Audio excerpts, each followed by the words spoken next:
I'm ready when you are. You can feel the country's on a knife edge. It's only, 30 minutes late starting? Let's do this!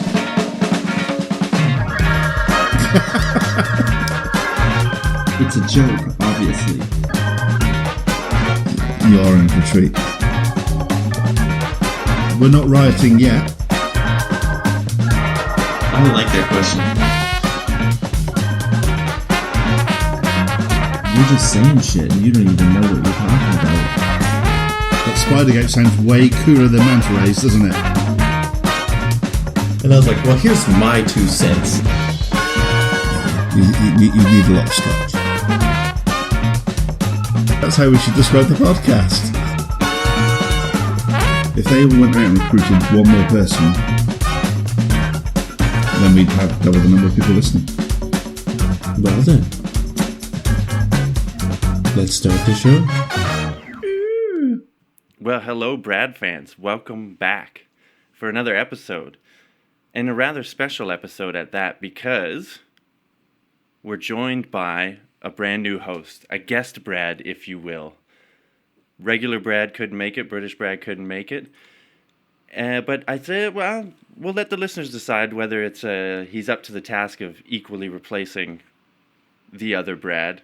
I'm joined today by my good friend, Robby Schreurs. Robby, how's it going, man? Hey, good, Brad. Good. How are you doing? Doing great, dude. Thanks for doing this. Yeah, I got to tell you, though, I'm a little nervous coming in here. First and foremost, getting started on a bad foot by my name not being Brad. So I just kind of want to ask for a little leniency from your audience here to just give me some time to prove myself here. I think we really kind of backed ourselves into a corner by naming the show Too Brad For You and really kind of centralizing the identity of the show around the names. Because, yeah, like now when we want to have, guests come on, even a guest like yourself with professional radio experience, we've kind of shoehorned ourselves in here. But we'll let the listeners decide whether they'll forgive you or not. They can hit us up on Twitter. Yeah, good point. Also, is it like when you meet other Brads around the world, is that the first thing that comes to your mind? Is like, can this guy cut it on Too Brad For You?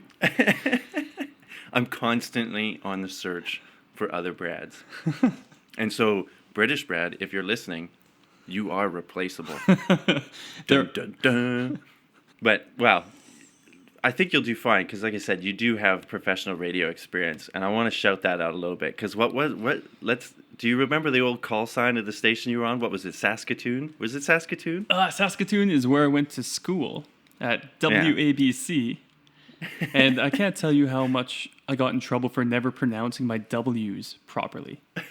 So it's like a firm W, where my professor would cut me off every time when I'm like, WABC. He's like, no, W. I'm like, man, this guy's killing me here. WABC. Yeah, so if there's one thing I took from that, it's how to say my W's.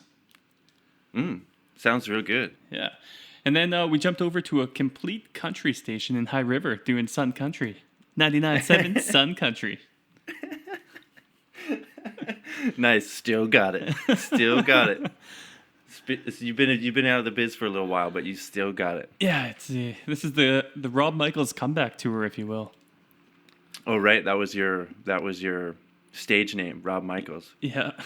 Did you get to pick that? How did it go? So when I was in school, like no one can say my last name. It's Schreurs. Actually, you being in German, they could all probably say it over there. But I say sure is really fast. That's the trick I tell everyone. Yeah, Schreurs. Yeah. But that doesn't translate well over the radio. So in college, my nickname was Crunch, Rob Crunch. And of course, coming to school, not one person would let me have that on the actual airwaves. So I had to go from Rob Crunch to Rob Michaels, which was my middle name, and seemed like a pretty easy transition. Okay, yeah, because I was gonna say, like, I know that you're a big fan of Shawn Michaels. Yeah. And that you want that. Maybe we'll have a drop of that theme song in for you right now. So I thought that maybe you selected it, but it's your middle name, so. Yeah, no, it was my dream, though, to have that kind of play me into a radio show one day. So if you could make that happen, that'd be amazing. All right. Well, cool, man. We got the introduction out of the way. We got the history. I think I think the listeners will enjoy your takes and the way that you pronounce your W's. Maybe it's going to be too much for them, two Canadian accents in one show. And I have been told that, I've been living abroad for a while now. I've been told by some German friends that when I have Canadian friends come visit and we get talking about sports, especially hockey, our favorite sport, that my Canadian really comes out. And I start Just dropping get too all excited. I get too excited and be, oh yeah, there, bud. You know it, bud. Here we go. And it's fitting then that we decided to do an episode dedicated to sports. This is the sports show. This is the Two Brad for You, guest Brad, Robby Schreurs, a.k.a. Rob Michaels, sports extravaganza. I think I'm cute. I know I'm sexy. I've got the looks that drives to go wild. I've got the moves that really move 'em. I said chill, up and down their spine. I'm just a sexy boy. I'm not your boy toy. I'm just Yeah, a you could also sexy throw in boy. Rob Crunch there. Sorry, I forgot Rob Crunch. Robby Crunch, sports show. So what we'll do, it's appropriate too because the Stanley Cup Finals are happening. What, Tuesday? Tuesday they start after the weekend. Yeah, which Game one of the Stanley Cup. I do have some beef about how long it's taken from the end of round 3 to the Stanley Cup Finals. A full 7 days seems ridiculous for me, but no, we are in the Stanley Cup kinda BS. Finals. Yeah, It sounds like that really feels like something the NBA would do. right. And have you been following the Yeah. NBA?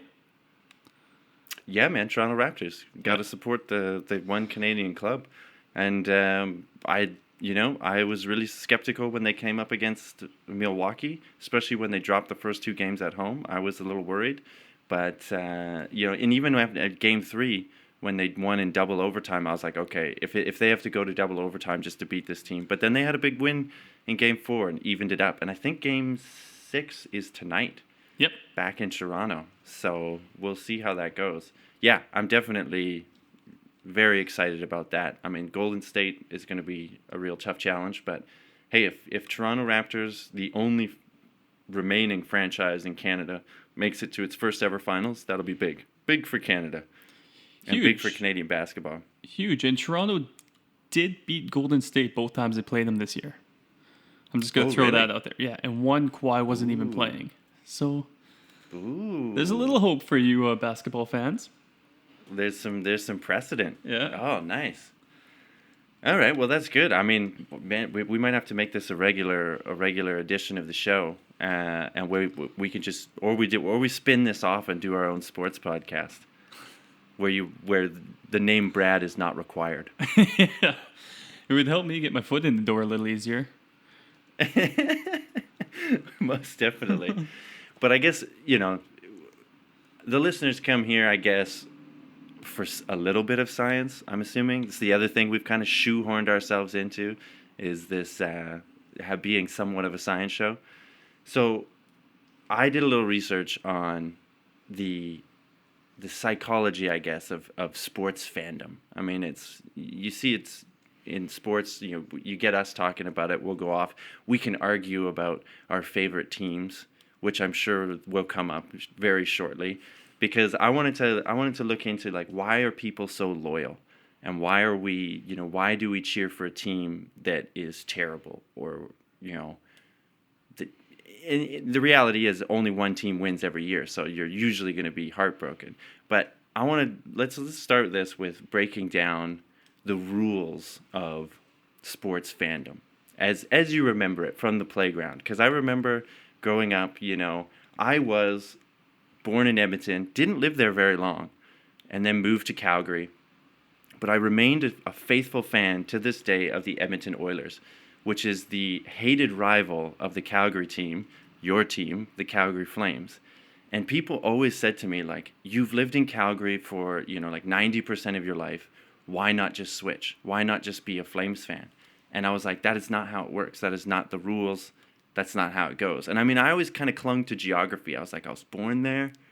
So that's kind of it. But I don't know, if you're born in a place, are you locked in? Are you locked into that team? What do you think? Well, here's a little something for you. So I was actually born in Richmond, BC, just outside Vancouver.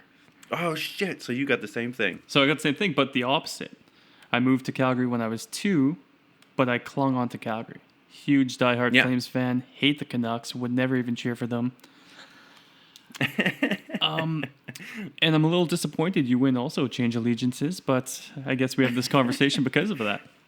It's true. I mean, I was a little older when I moved to Calgary. I was already like 4 or 5. But I think part of it though too is that I grew up in a household of Edmonton fans. You know, like that was my dad. Even he was born in BC, and he moved to Alberta, I think when he was like 17 or 18. But this was also when Edmonton had Wayne Gretzky and they were crushing championships. So he kind of got on the bandwagon, I guess, then.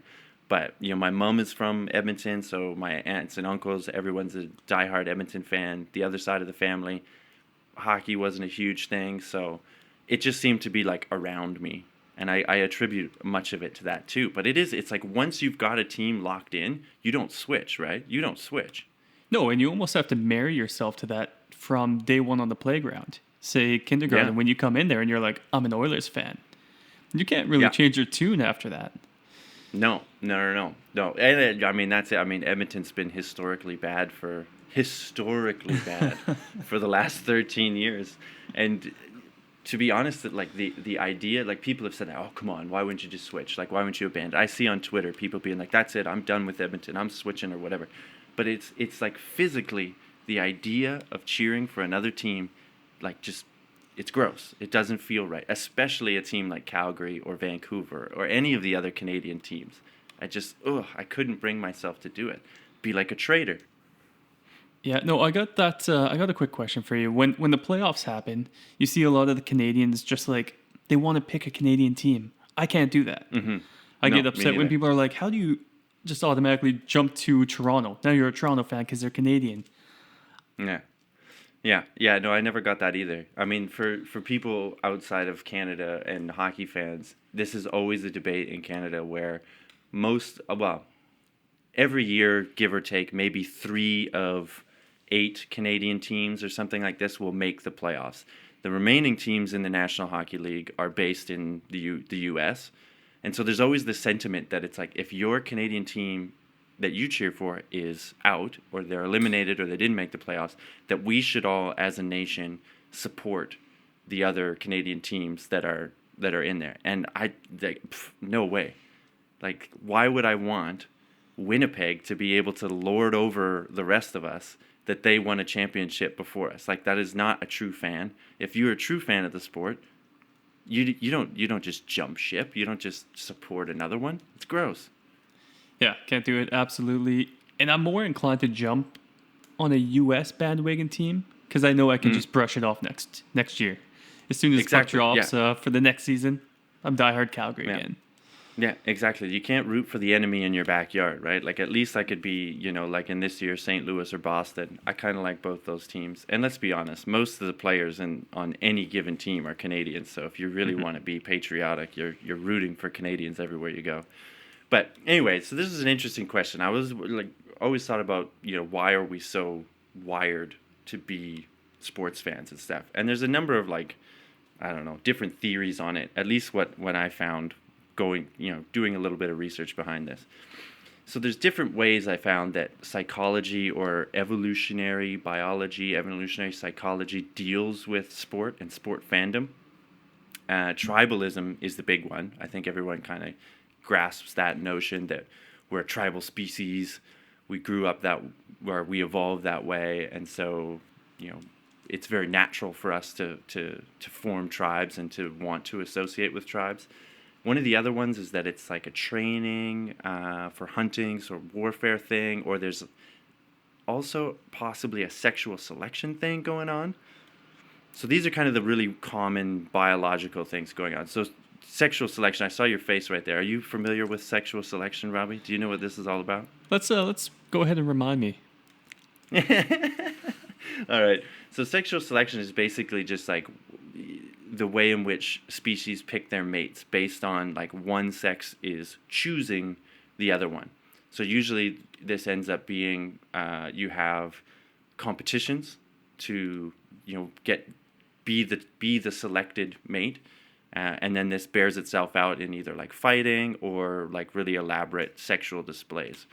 So basically it's the idea that one sex is competing to raise their attractiveness to the other, in order to access for mates. So you see it in things like like a buffalo, like a herd animal, where like they fight, and then one of them, whoever wins, gets all the females. They get all the mates. But that's not really applicable to humans. That's not really how we do it, and that wouldn't really make sense in terms of sport. So then in the other way, it's more that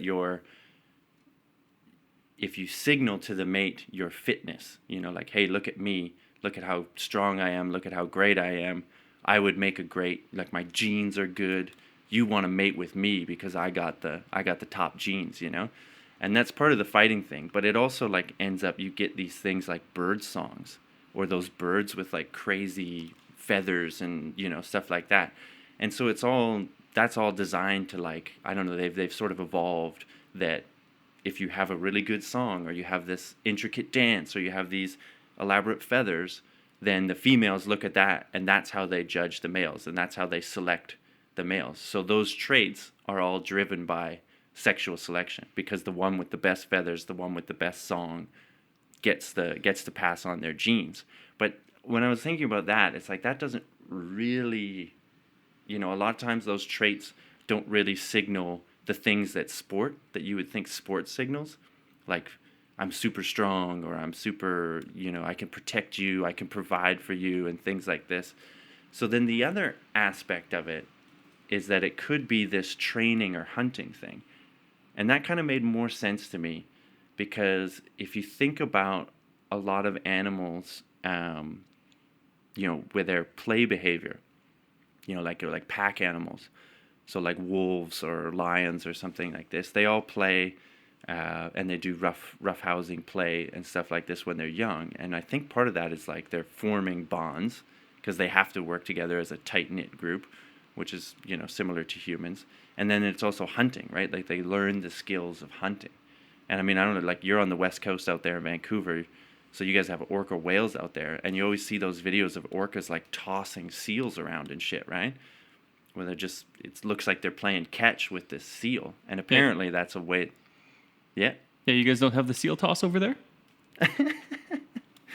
The seal toss is really lacking in the middle of Germany, yeah. I don't know about northern Germany. I don't know about the sea. I don't know if they have orcas up there. Maybe you have to go up to Norway to see it. But yeah. So, I mean, it seems like it's a way that it's like, it's training, right? It's how you teach the young these skills and things like that. And, I mean, even in, Teresa, my lovely wife, who she works with play behavior in rats. And that's basically, it seems to be, they do these rough and tumble play and stuff, and it helps them sort out their hierarchy, and then also it helps them, figure out mating relationships earlier on in life. So that to me makes a lot of sense, and that there's this training aspect to sport, and maybe that's where sport came from, evolved from in humans. And so I found this one guy, so he wrote an essay in this journal called Evolutionary Psychology, and this is what he argues, is that sport is a way in which men developed skills for primitive hunting and warfare. And he lays out 4 sort of premises that, if they're true, if you can agree that these 4 things are true, then that sort of solidifies his point. And so the first one is that most popular modern male sports require the skills needed for success in male-on-male physical competition and primitive hunting and warfare. So I don't know, what do you think? The first thing that comes to mind is Zoolander, when they're training all the male models so they could be assassins. Yeah, exactly. But so a lot of things. Okay, I could see that though. I mean, okay, let's rewind a bit though. What are we talking about? Would the premise that sport evolved or was developed in a way that it would teach men the skills needed for primitive hunting and warfare. And so the first point that this guy makes for that is that most popular modern male sports require skills that would make you successful in sort of primitive hunting and warfare. So I went and took a look at what are the top 4, 5 sports, male sports. And so I found this one site where they ranked it on like viewership, audience numbers worldwide, salaries of the players, a bunch of different metrics. And the top 5 is soccer, basketball, cricket, tennis, and then athletics. So athletics being, like track and field. And so, I mean, I guess like a lot, like in common with all of these, running, fitness, there's certain level of maneuvering around an opponent. And I guess when you think of like primitive warfare or hunting, that makes sense. You got to like deke a guy out or get around him or something. I would have thought that like the one that really stands out that would fit with this is combat sports, like football, American football, or boxing and things like this. But I think you could make a case for all of these. Your hand-eye coordination, these kind of things. Yeah, absolutely. Being in kind of peak physical condition, being able to outmaneuver, outmaster, outsmart your opponent. I think that's kind of the basis of all sports, essentially, which could be tallied to combat for sure. Mm-hmm. Yeah, I mean, it kind of makes sense. It's pretty logical. The second one that he says is that, and this is where I'm kind of like, well, maybe. But he says that champion male athletes obtain high status and therefore reproductive opportunities similar to the ways in which, these primitive hunter-gatherer societies would have had if they were successful hunters and warriors. So basically, athletes are desired in the same way that hunters and warriors were desired in primitive hunter-gatherer societies. But I don't know. I wasn't there. Yeah, fair enough. I think that's an interesting one. I think that could be attained to what you would call the divas in the NFL. The people who want to be on the camera, who want to be shown, who want to have their brand that way.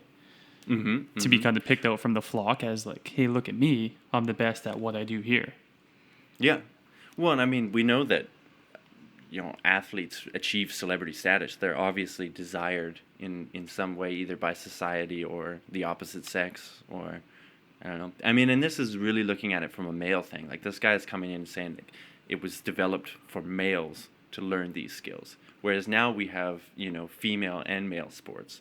I mean, I guess, for better or worse, male sports seem to dominate but that could just be historical, political factors or whatever. But I would imagine, though, too, that this premise he's coming from is that, it's way back in hunter-gatherer societies, and I think we can agree that the men did the hunting and the warfare in those societies. I mean, as far as I know, I don't study the stuff, but I think that's how it went. So, and then number 3, men pay closer attention than women to male sports, so they can evaluate potential allies and rivals. So again, this is if this is true, this indicates that this is why sports were developed in a way to train men these skills. And this is another one where I'm just like, well, I don't know. Like, can you say that as true now? I mean, that's the stereotype, right? That men like sports and women don't care for it as much. But I don't know. I don't know if that's true in today's world. No. How long ago was this article that you read written? 2000.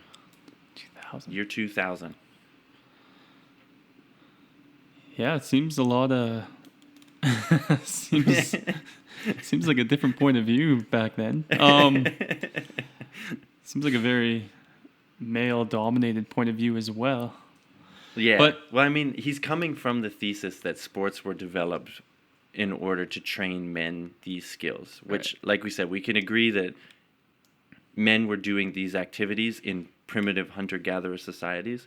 But yeah, I don't know if you could say that men pay closer attention. And I think it could be like, it's just like, okay, maybe that's where it developed, but it's since moved away from that, right? Like we're talking about it as like, where did it evolve? Why did our love of this sort of, where does it come from? And so it could change. So it could be like, historically, like 10,000 years ago, this is why we started playing sports. And now that's changed. Because I think it's obvious that it changed. Yeah, for sure. It also seems to me like he's kind of pulling up a theory that you have like the one leader, the one master who wants to train these guys. As opposed to, in my opinion, when sports started, you maybe had a handful of guys who wanted to be super competitive against each other. So I don't think they necessarily would have had that combative opinion going into it, aside from I want to just compete with you. Yeah. You know, like it sounds like he's kind of taking how much of it too could have just been boredom? Like, this is what you do when you're bored. Yeah, like you fire up a card game, but now we have a ball. Let's kick this ball around. Yeah. Well, I mean, I think about all the times you and I and our friends growing up when we had nothing to do, we just started throwing rocks at things. Hey, can you hit that? Hey, can you hit that? You know, have the old aim game. So, but I think, I mean, I am on board with the premise that it could have evolved as a way for the group to sort of train, like like I said, in the similar way that like hunting animals, you know, have these things. But anyway, here's the last one, and again, it's kind of, you know, who knows. But it's like male sports became culturally more important when opportunities to evaluate potential allies and rivals declined, as both the survival importance of hunting and the proportion of men who experience combat decreased. So he's basically saying, as we had less, actual combat and hunting going on, we gravitated more to replace that with sports. It could be. I don't know. I don't know how you would ever measure these things. And I didn't bother to read the guy's whole essay, so I mean, don't know where he makes compelling arguments. I guess like I could see each one. I don't know if I necessarily stand by it or believe them. Yeah.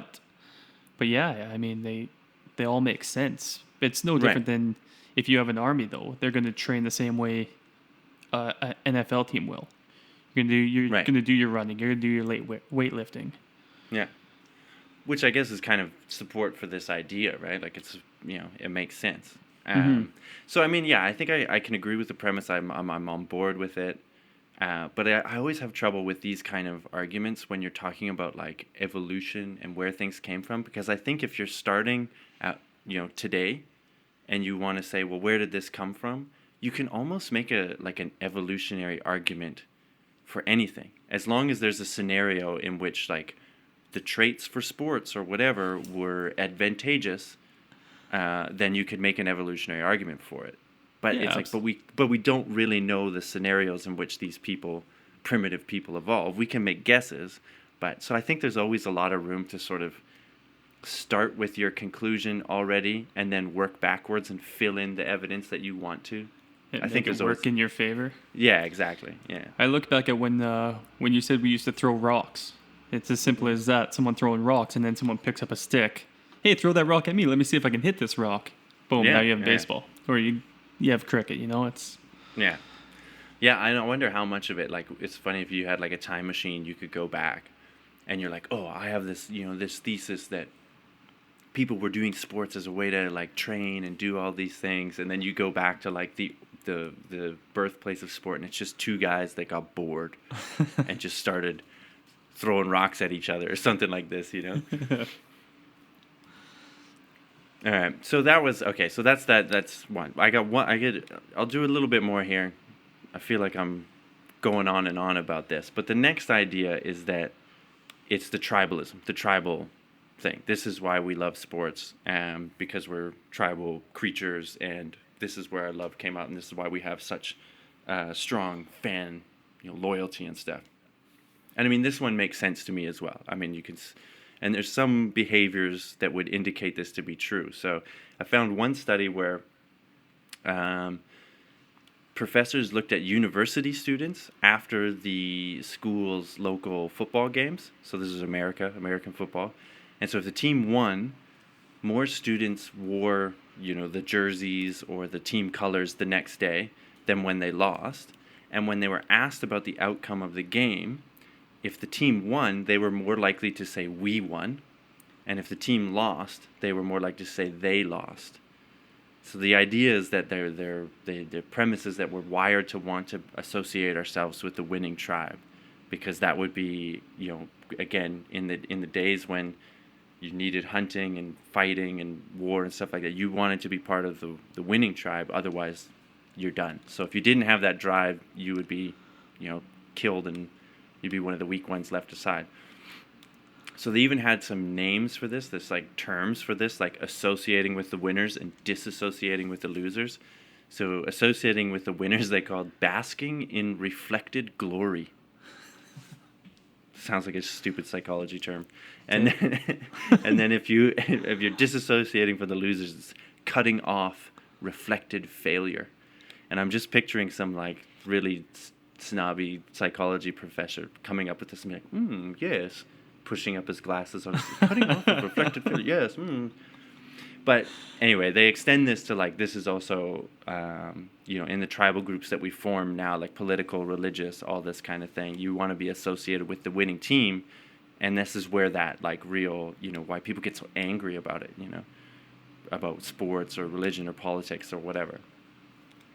And so then the idea is that this sports is sort of a less violent surrogate for these tribal instincts that we all have. And so they went so far as to say, like when the team wins, it feels and looks like you won, because your need to feel part of the tribe is so successful, and it literally makes you feel safer. If you're, this is like the deep evolutionary thing, is that it like will make you feel safer to be associating with the winning team, which is why we put so much stake in it. And then they also use this to try and explain why some fans, looking at Vancouver Canucks fans right here, will actually trash their city after they lose, or and then if you look at European football fans, their stereotype of actually attacking the other team's fans when they lose.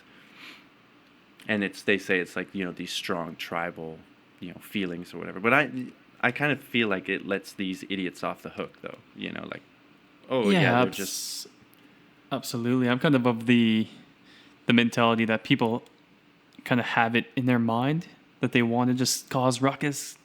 Mm-hmm. But man, scratch that last bit. No. I totally agree with you. I think it is because self-control. And then actually, so let me move on to this last one, because there's this guy, journalist by the name of Eric Simmons. He wrote a book called The Secret Lives of Sports Fans. And so I looked at a number of interviews with him and read some sort of reviews of his book. Apologies, listeners, I didn't read the whole book. But he kind of takes this as well, and he brings it to the individual. He starts off his book anyway, I guess, with looking at the individual. And he has the same sentiment that you just said, where it's like, if you want, like, it's the individual, and if you want to cause some shit, you're going to cause some shit. It's not this like group, this tribal mentality that's making you do it. So he looks at sports and sports fandom loyalty as more of an individual thing, and that it's all about love. It's all about love, man. That's his thing. And so here's a quote from this interview that I was reading from him. The book is kind of a confirmation for human beings of the primacy and importance of interpersonal relationships and love. There's a lot of really cool science coming out of psychology labs about how our brains perceive relationships and how they operate with relationships. The way that relationships work, your brain often has trouble distinguishing you and the other person. So it's this idea that like when you're in a loving relationship with someone, their success is your success. You start to see yourself in them and them in you, and it's this really deep bond. And that's what we see in sports fans and our sports loyalties to our teams. So just like any other loving relationship you're in, the team becomes part of you. And this is why, we're able to sort of look at some of the, disregard some of the nastier sides of sports and still be in love with the team, and why the success and failure feels like personal success and failure. And there's also other evidence where like testosterone levels increase when you're watching sports just as much as the testosterone levels of the athletes increase. So there's like, it's the same magnitude of increase. So it's like you're really there, you're really feeling it. So this idea that fans are getting so jacked up is true. There's also other neurochemical things that they've looked at in terms of reward centers, like dopamine and stuff. So like when your team wins, you get a reward boost in your brain, which makes sense. And it's the same kind of thing that you would get from, being in love with somebody. Yeah, I really like that takeaway. I like the idea. In my opinion, sports, it's a way to kind of step out of my own reality. It's a way to Like, and that's kind of where I take away, like, I don't necessarily like the whole tribal thought about being in sport and stuff like that. For me, it's kind of an escape. An escape, I can sit on the couch for 2-3 hours, forget about what's going on in my own life, and then get really passionate about this team that I love. And then yeah, you talk about the dopamine levels getting up, and you do get those highs and lows sitting on the couch, just like on the edge of your seat, watching as the game spikes or kind of goes down the toilet. Yeah, it's a roller coaster ride for sure. And I do like that idea that it's escapism. I mean, I didn't really touch on that at all, and it's not one of the ones that comes up. But I mean, it makes a lot of sense in that it's like sort of, I don't know, stress relief or something like that. You're so caught up in everything else, and then you can be invested in this thing and the success of this thing without really having to do anything. Right. Like I don't have to train. No, when you take an entire city who cheers for the same team, and now you have something in common with everyone else. And it's kind of so you can all kind of gather up, be one, and cheer for the same team. And it's something you get to bring with you. So, I mean, you bring a different team to Calgary, and I think we all get on you, like, we kind of give you a hard time, you give us a hard time, but it's all in good, loving nature, right? Like, it's nothing, nothing overly aggressive. No. But we get to sit down, and I would go to an Oilers game with you, like I think we did in Vancouver. That's right, we did. You took me to really great seats, no less. Yeah, to my 2 least favorite teams, because it's sport. Yeah, it was a blast, Brad. I had so much fun. But yeah, no, I mean, it's true. I think, I mean, then you touched on, you know, some of the tribal aspects of it too. You know, like it's something, you know, that a city can wrap around. But then there's also this, like, it becomes part of your personal identity, right? Like, I identify as an Oilers fan, and living, you know, behind enemy lines, so to speak, in the rival city, you kind of wear that as a badge of honor a little bit. And then it starts to beat you down after 12 years of historic mismanagement and failure. But anyway, that's another podcast. Yeah, if only you had the best player in the league on your team, you could probably turn it around. Oh, you dirty dog. I know where you're going with that. For the fans, for the listeners out there that aren't familiar with hockey, yes, Edmonton has arguably the best player in the league, in the world, on our team, and we're still crappy. Next year, Robby, next year. That's the perennial cry of most sports fans. Next year. Yeah, so I think like all of these things that we just like went through, I mean, they probably all play a role, right? And I'll just touch on the hooliganism thing. And this idea of self-control that you brought up, and like it's the individual's choice. Like if someone wants to, it's these people want to go out and make a ruckus, and that's what this author, this Eric Simmons guy, kind of pointed out, because he was just like, if you look at, you know, say English football fans or something, or football fans in Europe in general, they've been able to sort of society and with different measures, they've been able to kind of stamp out a lot of that really violent behavior. Which just goes to show you that it's like, it's not this like, and it's not like there was large biological changes in these men over the last 20 years. So it really is your personal choice. It's like, if you want to go out and cause some shit, then you're going to do it. And so it's like, for those idiots that want to go do that kind of stuff, it's like, the onus should be on them, and there should be no biological, tribal, whatever reason for that, you know, behavior. Yeah, I mean, I think the accountability wasn't there 20, 30 years ago, where if you go and smash a car window because your team loses, no one's finding out. Now with social media, you're snapshotted, you're maybe losing your job, getting punished. Yeah. You got to be accountable for your actions, and I think that kind of helps deter that mob mentality. I think so, and I think just in general, like society kind of looked at it. I mean, there must have been, I think, alcohol obviously plays a role in all of that, no doubt in all of this. And I don't know. I was trying my hardest not to blame my best friend there, so. As I'm sipping my glass of wine here. Yeah, so I don't know. I mean, it's, yeah. I think it's like that kind of behavior is definitely on the individual.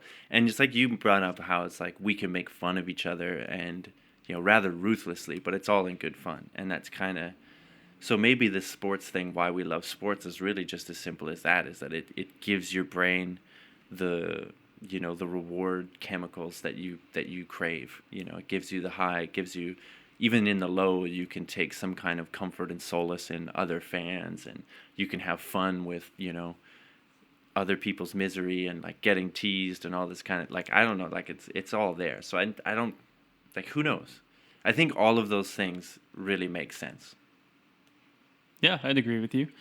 I want to float back a little bit to your passion for the Oilers, and then touching on like player individuality, because you got loyalty to the team, but we're so loyal to these teams that go through players so frequently. Yeah, that's a good point. Do you think there's any loyalty to the players, or is it like, sure, you get your favorite player that comes in, you'll get his jersey. How long does that last? It doesn't last as long as your loyalty to that team. That's for sure. Yeah, I think it's it's team or club above all, for sure. But if you look at it, and this is a debate that comes up a lot, especially when, like you said, like in professional sports, players are moving teams all the time. But think about the situation. You guys had this in Calgary with Jerome McGinley, where, he's played his whole career in Calgary. He's getting near the end of his career. He's beloved. He's broken all the records for Calgary. Great player. Getting near the end of his career, wants to win a championship. The team needs to move on and get rid of his contract or whatever. So they trade him to a team that might win a championship. It's good for him. It's good for the team. It's good for everybody. It's a feel-good situation. He got traded to, Pittsburgh Penguins at that time. Did you cheer for the Pittsburgh Penguins that year? Did you cheer for Ginla to win a cup? Maybe in the back of my head because Calgary was out. Mm-hmm. But no, I wasn't wholeheartedly invested in Pittsburgh. Yeah, see? And so I think it is. It's more about the symbol. It's more about the team than it is and I think maybe that's one of the other things, the great thing about sport. We're talking about sports fandom here, but we're not even talking about like playing sports. Because when you're playing sports and you're part of a team, that's a great bonding experience. That's a great, people talk about it as being like a character building thing, because you learn, and this is where the idea that sports as training for different activities comes in, or for different life situations comes in, is you learn to be a part of a team. You learn to sacrifice some of your personal success for the team success. You learn to communicate, work with other humans, And so I think that kind of mentality is where a lot of us probably come from when we're thinking about fandom. It's like, well, I'm a member of this team, so I'm invested in that team, and I'm helping that team. So if you leave that team, sorry, I might like you as a dude, but you're not on the team anymore. You can't help us win. So that's why the team allegiance is more than the personal allegiance. Yeah, that's a good point. So these players that come, so Jerome McGinley specifically is a guy from Edmonton who goes to play for the rival Calgary Flames for his whole career. Mm-hmm. At what point do you think you become a fan to a player? Like, do you think there's any relation to... Do you think you get to a certain age? I don't know. I guess what I'm saying is like that competitive edge we have as fans. Mm-hmm. As a player, they're being brought up to be that mortal, like, combative person to go to war if you want to go that tribal route. Mm-hmm. But you're changing teams every couple of years. Mm-hmm. So then what are you loyal to as a player? I think they're just, I don't know. It's a good question. I mean, you played sports growing up, right? Mm-hmm. Yeah, right. I played team sports growing up as well. So I mean, it's like every year you might have a couple of the same guys on your team, but it's really just about, I think professional athletes in particular are just really good at being like, this is my new team. This is my new squad. This is my goal. This is my purpose. I mean, professional athletes are kind of a different thing. Like we're talking about like these evolutionary origins of where these feelings and stuff come from. Professional sports is probably not really even a good, comparison for that, because they're paid, this is their job, and they're trained to be like, I'm doing this as a job. So this is my new team. This is my new team. This is what, I mean, obviously they have these things and they're passionate. I mean, if you look at hockey especially, I think, hockey in the NHL is one of the few where you can kind of look at the players and they seem to still have this like respect, for the team that they're playing for and some of these ideals and stuff. And in some of the other big American sports, that seems to be lacking. I'm looking at you, basketball. I'm looking at you, American football. Come at me, NFL. Come at me, NBA. But so I think it's probably that, and then that's the role of the coach, right? Like a good coach is able to foster the team unity, or a good team captain is able to foster that team unity in a way that you can very quickly come together as a group to achieve the goal, right?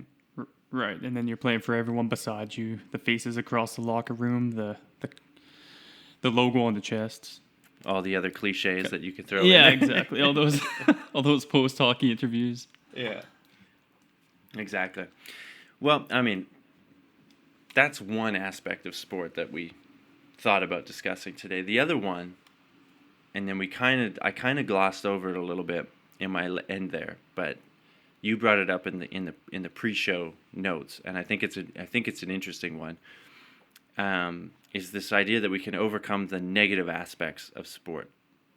What we talked about before was concussions, right? So we could sit there and watch these guys full well knowing that some of them are going to get really injured or could get really injured, and we're still okay with it. And we kind of went through the reasons there why we love it. We're hardwired to love it, whatever it is.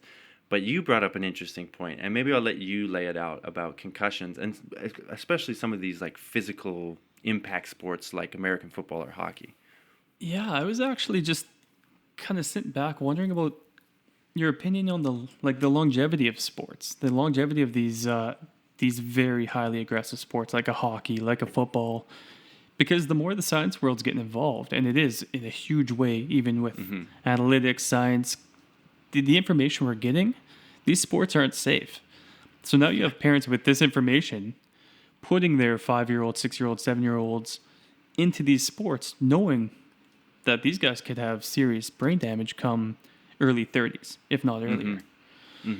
So I mean, the more information that comes out, what's your opinion on how long these sports are going to be actually viable before a parent looks at hockey and says, you know what, maybe I put my kid in basketball. Maybe I do soccer. Yeah. I mean, it's a good point. I think the numbers of, kids enrolling in ice hockey in Canada is already going down. I mean, part of that is financial. I mean, it's an expensive sport to play, but I think a big part of it too is driven by, safety, right? Even just look at how fighting, hockey has been traditionally known for its fighting, like one of the few sports where you're allowed to bare knuckle fight. But that's going away. The sport is changing in terms of, just because people are realizing that it's, why are we doing this? I think there's rule changes in football, American football too, that are happening. So I don't know. I do think that maybe I could see a scenario where these sports are either no longer played or they're drastically different than what we know them as today. And is that a good thing? I mean, probably, but I think that, all these things that we just talked about, these sort of hardwired things that we love about sport, that's what makes some of these things so compelling. The risk of injury makes it compelling. Like, think about even something that I don't really think of as like a classic sport, but like, car racing. That's kind of compelling because because there could be a fiery wreck.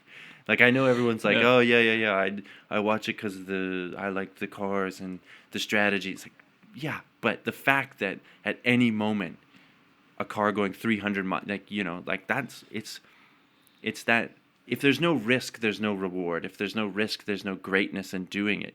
There's no greatness in achieving it. So I don't know. I Yeah, think that there's absolutely. always going to be there's always going to be an element of danger to sport. Like without it, like you can't have it's like the whole thing of like not keeping score, you know. Well, then what are we doing here? Yeah. Then we're just running around. We may as well just be running around with sticks, hitting rocks, you know. So yeah, I mean, my opinion of it is that definitely we'll see changes to sports as you know we realize that, especially with the brain injury, you know, we can't keep going with this concussion stuff and just guys getting wrecked, or we see it, you know, just that the numbers decline and the people that do it make an informed decision and they get paid. You know, they get paid to do it. So, I mean, that's the other argument, right? People are like, well, they get paid millions of dollars to do this. So, high risk, high reward. What do you think? For sure. I'm so torn on the whole subject. Back to the NASCAR thing. I heard a funny quote the other day about if you wanted to make NASCAR safe. He's like, it was Brian Burke, actually. He was doing one of his tongue-in-cheek speeches, but he gave it. He's like, yeah, you can make NASCAR safe. He's like, just make the speed limit 50 kilometers an hour. There's going to be no accidents. Yeah. But you're going to have no one in the crowd either. So Exactly. For me, that's the part of intrigue with sport is those huge hits in hockey. Mm-hmm. It's like, it's seeing people get crushed because I don't want to get crushed, and that's why I'm not putting myself in that sport. Yeah. But and it's you intriguing to watch it. You also know what that would feel like, right? Like you can look at that and be like, oh, glad it wasn't me. Yeah. Yeah, like you even see it with hockey nowadays where there's so much skill that I don't want to say that it takes away from the game, but I miss seeing the Scott Stevens hits out there. Mm-hmm. I miss seeing Paul Kariya try and fly through the ice, and if his head's not up, he's getting the wind knocked out. He's getting knocked out. Yeah. Yeah. I agree. It sounds really savage, and you know, being here in Germany and people here not being as familiar with ice hockey, and even listen to me now, I'm calling it ice hockey. I've been in Europe too long. You know, it's tough. It is kind of tough to explain because people will look at me and they'll say like, "What is this fighting?" Like I'll show them clips. Like I'll get excited. Like I'll have people over here to watch a hockey game, and usually people are coming in not, you know, having seen one or two hockey games maybe in their life, but they definitely know that there's fighting, and so they'll be like, "Are they going to fight? Are they going to fight?" I'm like, "Well, maybe they will." But even as I'm saying it, I'm getting excited because and you see them start poking at each other on the ice, and you're getting ramped up. Yeah. And so it is. You get wrapped up in that, and I mean, you know, going to a soccer game, like a football game here, and seeing the crowd. And then comparing that to a crowd in a, you know, Canadian hockey game, we're quiet. We're super quiet over in Canada until there's a fight. Once there's a fight, everybody stands up. Everybody's cheering. They're banging on the glass. They're doing so.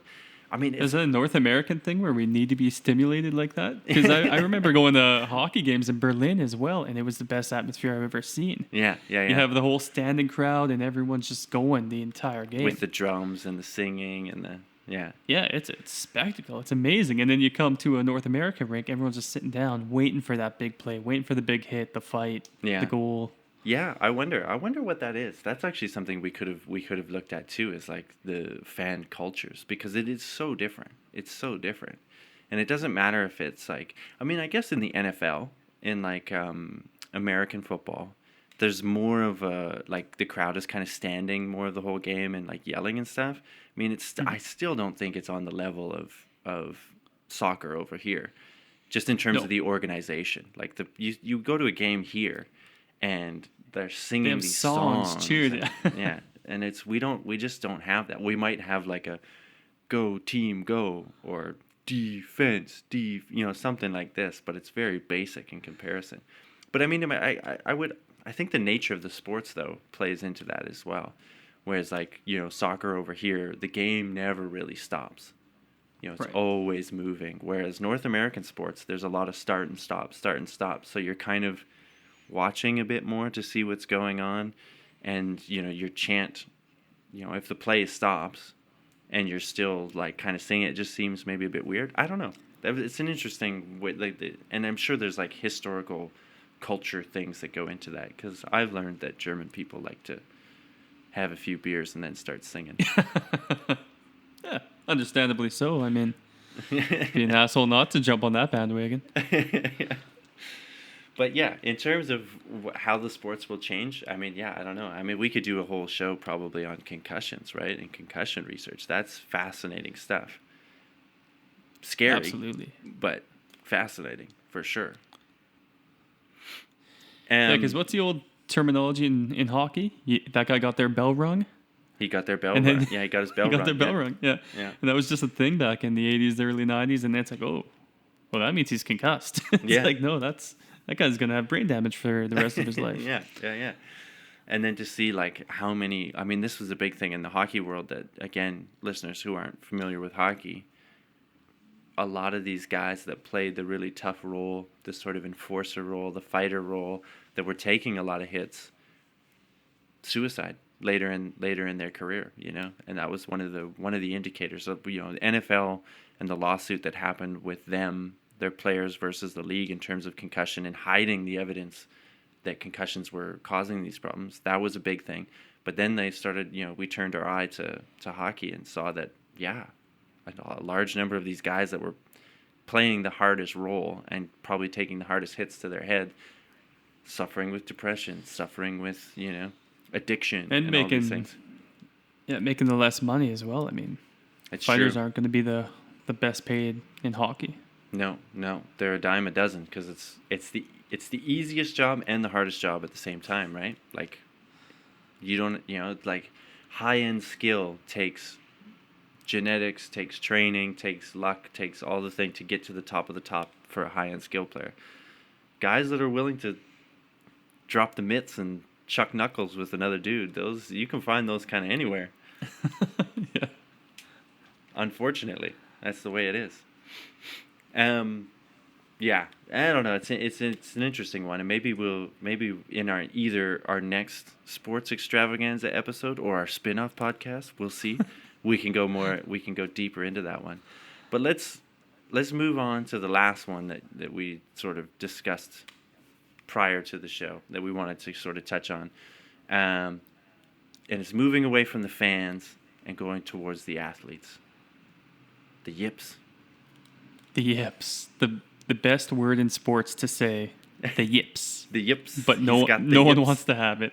No one wants to have it, and no one really knows what it is. But I know I've had it. I'll relate my story of the yips to you, because it happened the worst time it ever happened to me. And again, if anyone listening doesn't know the yips, this is when you just choke. You forget how to play a sport that you've played forever. So the best/worst story I have of this, I'm playing catch. You know, we got the baseball mitts out. We're throwing the ball back and forth with a good mutual friend of both of ours, Matthew Easton.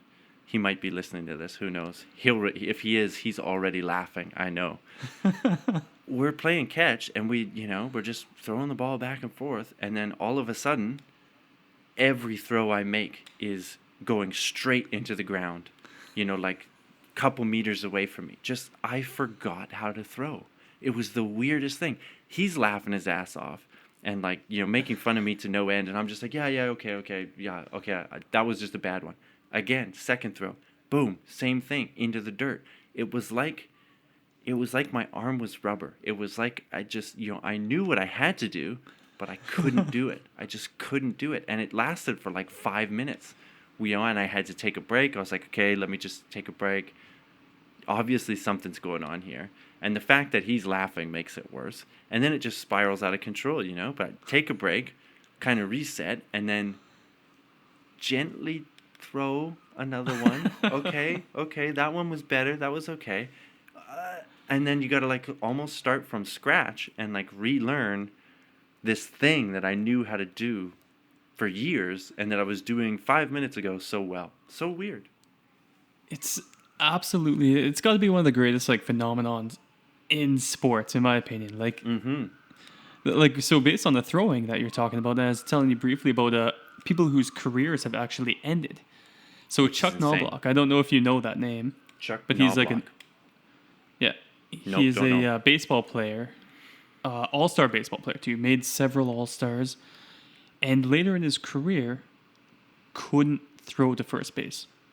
Like it was just like out of the fucking blue, he would be at second, get the ball, try and throw to first, boom, in the dirt, boom, in the dirt, boom, sail over that way. Yeah. No matter what and this is an all-star, perennial all-star, can no Yeah. longer throw the ball to first base like his own.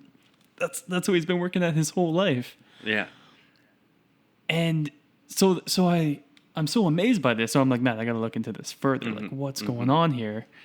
And the crazy thing is, no one really can figure it out. Like, there's no exact science that has figured out what is going on. They say it's Yeah. obviously like a loss of some neurological thing where you lose the fine motor skills in what you normally do. Mm-hmm. But he had to actually stop playing baseball. Like he had to ended retire. his career. Yeah. He had to retire because he couldn't throw the ball to first base as a professional athlete. That had been doing it for his whole life. Yeah, it's absolutely insane. And I don't know if you've... Golf is another big one for me. And Yeah. that's where it's like happened for me. And for me, it's usually chipping. Right. If I have the littlest chip to make and it's like something I've been doing forever, I'll go to chip. And then like you can't even explain it, but you're shanking that ball. Yeah. Something that you can just like do over and over, and it's just like I can't hit this ball onto the green, and you almost want to quit right there. Golf is probably one of the biggest ones for it. Yeah. Yeah, like putting happens. I think like people have said like Tiger Woods had the yips back when, and Jordan Spieth's shown signs of it. The biggest guy, I think he even coined the term the yips, is Tommy Armour. I don't know if you know much about Tommy Armour, but he was also like one of the better golfers in history, and then all of a sudden couldn't make a putt. just that motion of like when he starts to slowly come in, like something in his arm would just tweak, and he would send that ball flying or send it shorter. Yeah. And so apparently there's about 48% of athletes experience the yips over time. Mm-hmm. And then they have to actually like change their technique, like change how they're holding the ball, change how they're holding the putter, and like reteach themselves how to throw if it's not bad enough where you have to quit altogether. Yeah. So you got to retrain. You got to like start from scratch, and either retrain yourself in the same method or change the method slightly so that you're like learning a new thing. Yeah, and there's been a couple different experiments, where people believe like if you hold a ball as tight as you can with your left hand and then immediately drop it and go back to putting, you'll sink the putt. And if you do it with your right hand, you'll still have the yips. So this is way over my head. Yeah. So I don't know if you have any knowledge on the left versus right No. and why that would be. I don't. But did it work? It worked, and in the studies that they've shown, and obviously it hasn't been tested on everyone with the yips, but they're like the studies that they've done it. Yeah, if you grip something as hard as you can with your left hand, and then try and do what you've been doing, you'll be able to perform again. You'll be able to do it again, huh? I mean, it's really weird. Yeah, that's weird. I can't think of why that would be, but I'm just like totally hard speculating in that there's some kind of nerve pathway or something that you can sort of either calm or reset or something. I don't know. Yeah. See, I thought I would bring that onto a science show for answers, and here I am just getting nothing. Dude, you obviously haven't listened to this show. Because this show is not about answers. This show is about, whoa, that's weird. Yeah, I don't know either. Yeah. Now, another thing I haven't looked into too much further either is cricket. So the yips are very common in cricket. Yeah. But one thing I heard is it's only with left-handed spinners. Ah, okay. So these are the guys throwing the ball at the batter, left-handed. And a spinner, is that like a type of throw that you do? I think that's just what they call you, when you okay. let spin up. Okay. And there could be a lot of cricket fans out there being like, "This guy's an idiot. Yeah. Stick to hockey." But yeah, from my understanding, it's only left-handed spinners who are affected by the yips. So I wonder, because it seems to be like we associate it with like certain things, right? Like throwing, like nobody forgets how to run, right? Right. Like you don't forget how to run. But it's like fine motor skills, so like throwing, batting, shooting a basketball is another one. Well, golf is the big one. Shooting a basketball, you can think of it really, you go cold streak when you're shooting your jump shot or something. Or I tend to think of it too as in high pressure moments. But is it when it's in a high pressure moment like basketball on the free throw line, when game's on the line or whatever, and you just totally botch it? So what's the difference between just the pressure getting to you, and choking versus the yips? Is it the same mechanism, and just that the yips just happens in low pressure moments, like in random moments? I wonder if it's like the same, like if you were taking a MRI of a guy's brain, and it's like the two things are totally the same, like the mechanism is totally the same. I wonder. Yeah, and I mean, yeah, absolutely. I choke under pressure all the time. I don't know if you know this about me. If you ever want to get me off my golf game, just put a little pressure on me. Put a little $5 side bet on it or something. Yeah, exactly. But no, that's interesting. I wonder, it'd be sweet to be able to find a person with the yip. That's the thing with the yips too, is like, there's not really a way you can track it. You can't really just put something on a guy and be like, hey, you're going to get the yips today. Yeah. Unless you're Chuck Knobloch and you just obviously...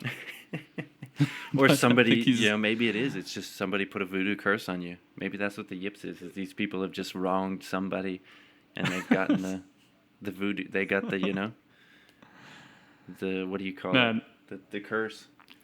I think, I don't know. This I think opens up a lot of interesting, because obviously it's neurological, right? Like it's got to be in the brain. It's a brain thing. Yeah, absolutely. Right? Absolutely. So then it's I was thinking about a couple things as you were talking about this. Could there be a physical thing? Like maybe, somebody has like a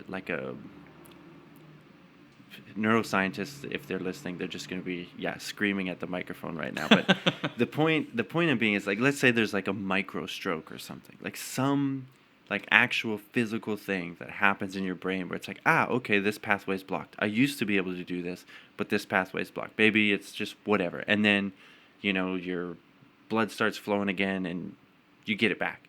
Or maybe it's you never get it back because something is permanently sort of, like a nerve died or something. And then you're, or is it totally in your head, like you just, like I said, the pressure or something like this. And what is the difference in that? Like if it's just pressure and it's just in your head, there's always, and I guess with muscle movements and all these things, and this is part of what makes sport great, is that there's always a chance that you could fuck it up. I mean, there's always a chance. Right. But then that persistent, once it's happened, now it gets worse. And now it's in your head. Now it's in your head. And now it's in the back of your mind. Are you thinking about that? Yeah. So then that to me is just like, okay, so that's just anxiety. It's not a physical thing. So I wonder if there's a physical thing or if it really is just like this sort of, anxiety sort of thing. And I don't know the basis of anxiety. I mean, you could probably, I don't know, maybe a neuroscientist could tell us. Maybe I should ask my wife. She's a neuroscientist. Maybe there's kind of a physical thing in the brain for all of these things. I don't know. But yeah, it's interesting. And then the other thing it made me think of is, have you ever heard of these, there's these like brain helmets now that people are starting to market where they like put like magnetic waves into your brain, and it's supposed to like increase your ability to do fine motor skills or memory or something like this. So I think the science on it is very, very iffy at the moment, but Radiolab, the NPR podcast, actually did an interesting piece on this where they had the journalist went to one of these things, and it was like a shooting task, right? So like shooting a gun at targets. She hadn't done shooting before, really, and was terrible at it when they first did it. And then they did this magnetic stimulation or whatever of the brain, whatever it was they were doing, and she did the task again, and her accuracy increased. I think it was something like 70% or something. Like it was something crazy. And I've actually had a company, I can't remember the name because it just seemed a little like I was like, I don't know if I want to endorse this. But they were contacting me because they saw that I was doing science writing. And so they were their press officer was sending me like, you should write about our company. You should write about our company. And it's the same thing. It's like this little helmet that you wear. And it's like you put magnets or something. It's like, yeah, it's some kind of deep brain stimulation. And I mean, we kind of know that some of these things work, right? Like they put electrodes in the brain to help with seizures and things like this. So there's some basis to it. But it's like maybe the yips is like it's totally curable, and you just it's just you just need this helmet or whatever. It's just disguised as a golf hat. Go out there and putt perfectly every time. Yeah. Did you give this thing a try yourself? No. I've never tried it. No, I've never tried it. I'd be interested to try it. And like I said, I've kind of looked into it a little bit, and I've seen some things on Twitter and stuff where it's like some guys that I follow that are very much into the debunking the health myth craze things, and they were looking at it as just being like, well, yeah, who knows? We don't know. But it kind of makes sense, because like I said, there is precedent in that, you electrostimulation of the brain. You can, we know the brain is electricity. It's it's electrical wiring firing. So if you have seizures, we can put an implant in there that helps sort out those electrical currents. So magnets, I'm not sure exactly how that works, but yeah. So maybe it is like it's like the yips is a totally curable thing. That sounds terrifying to me. Sounds like when you plug your cell phone in too often and you end up killing the battery a little too soon. I feel like that's what that helmet would be like. Yeah, you make me really good at this one thing for now, but by the time I'm 40, I'm just like, drooling what's the my side. name? Yeah. Yeah, I don't know, dude. It would be interesting though if you could, like, that would be the study, right? And I guess the study too that you would do is like looking at fMRI, right? Like functional MRI images of the brain as someone's experiencing this. But I think you would really need like a before and an after. So you would have to like know that someone's going to get the yips, which you can never know, and then have their before images and their after images and see what's changed. But it's kind of fascinating. And I was interested when you said that you were going to look into it, and then yeah, it's even more interesting actually that there's no real answer. No, all the answers are more or less what we've kind of thrown out here. We think it's obviously, I don't know, something along the lines of anxiety or neurological, like stress of some sort. But no, there's no one has any proof or anything. They have obviously, when you look at for the remedies, it's like, let's practice breathing. Let's calm you down. Let's change your grip. Yeah. But again, those are obviously something that if you're talking to your friend, they would just tell you as well. Yeah. Like, I don't think there's anything deep-hearted or science there yet. Yeah. Thanks, science. Robby Crunch already told me that. Yeah, I don't know. It is a fascinating one, and it does make sports so dramatic, And I guess this is like to kind of go back to what we were talking about all before and stuff too. It's like those are the moments, right? Those are the moments in sport that make sports so great. Is the fact that some guy could get the yips at any moment, and this is why maybe we revere these people so much, is because the greats never get the yips, or if they do, they overcome it and they persevere and they find other ways to win the game or whatever it is, So there's so many great things. But I think that about does it for the topics that we had lined up. Do you got anything else on sport? Ooh, I got too much on sport, Brad, but